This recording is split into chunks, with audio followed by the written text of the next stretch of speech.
What's going on, everybody? Welcome back to part 3 of the history of Code Vein. So we left off just quickly highlighting Karen, who is Louis' sister, and then Cruz Silva, who is Gregoria Silva's daughter. And before we get into the Provisional Government, I just want to highlight miasma and mistletoes. So if you remember back to the beginning story section of the Code Vein demo or the network test, the government workers were talking about two things: miasma and blood beads. So miasma is something that is occurring all around the open areas and also around the Queen. Revenants who inhale the miasma are hit with a violent thirst for blood and are in danger of becoming lost. And so for that reason, it's necessary for revenants to always wear a miasma purifying mask when in battle. Mistletoes, which are the equivalents to bonfires in Dark Souls, and I believe it's just a candle in Bloodborne, are actually able to purify miasma around them once activated.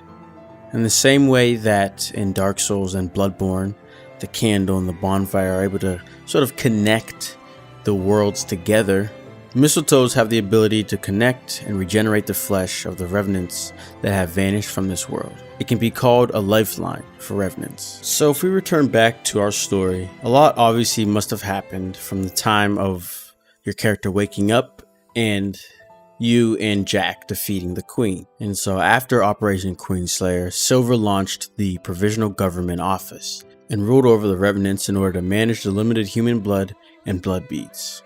It's said that there were quite a few revenants who harbored opposition under his severe tyrannic rule.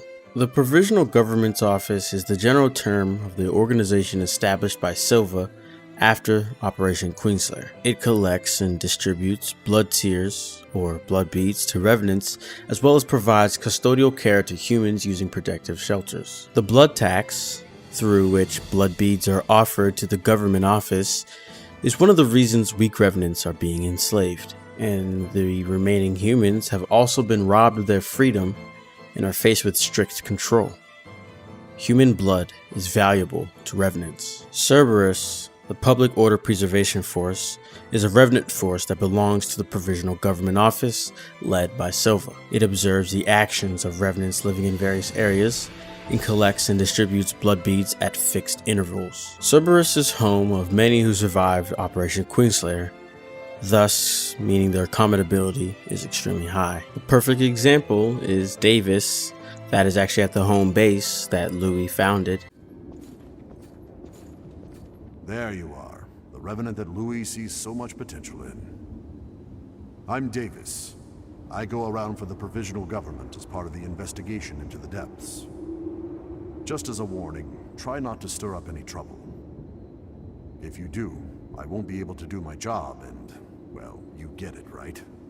And so to end off part 3, because that's about all of the story information that we were given prior to the release date, and honestly, the extent of what I want to talk about. But to be honest with you, the release date announcement trailer from 2018 essentially gave us the last few pieces of the story in a way. I initially wanted to kind of talk through it in a deeper fashion and then discuss, but I think I'll let you guys rewatch it after I mention a few things to you, and then let you either, choose if you want to fully get informed. So essentially, with the idea that we know Louis, Karen, and Cruz all were childhood acquaintances, I guess we could just say for now, since we're not sure. Whenever Louis says he wants to make up for his past mistakes in this trailer, around the 2:30 mark, I believe. I'm going to take responsibility for my past. I think it's the least I can do. Run, Louis. It only brings me to think that the second half of this game revolves around Louis' past and kind of trying to fix that of some sort. Or should I say that he's connected somehow to the issue that Cruz went through with all that tests and the you know, the rise of Gregorio and things like that. So I really think that's going to be a big part of the second half of this story. And then we do hear him, you know, we do know, I mean, that Karen died and was revived, so already that was a bad thing that happened. In the trailer, you hear him yelling Karen, and then after that, we see this crazy looking guy with this metal body. You hear something about from the one guy, I forget his, Yakumo, I think, saying that the experiments never stopped. So there's a lot of things going on. I think the Kruz arc, things like that, Queenslayer, it has a longer lasting effect essentially, and we're gonna get to the bottom of it throughout the game. So with that, that's all I have, and this would be, like I said, the last part for the history of Code Vein. So appreciate everyone that was watching even prior to the game's release. Being spoiled with me, you know, it's kind of fun. But other than that, that's all I gotta say. So be sure to leave a like, subscribe, and yeah, I'll see you guys on the game's release. Peace. Lamp with the tape, I'm a legend in the room.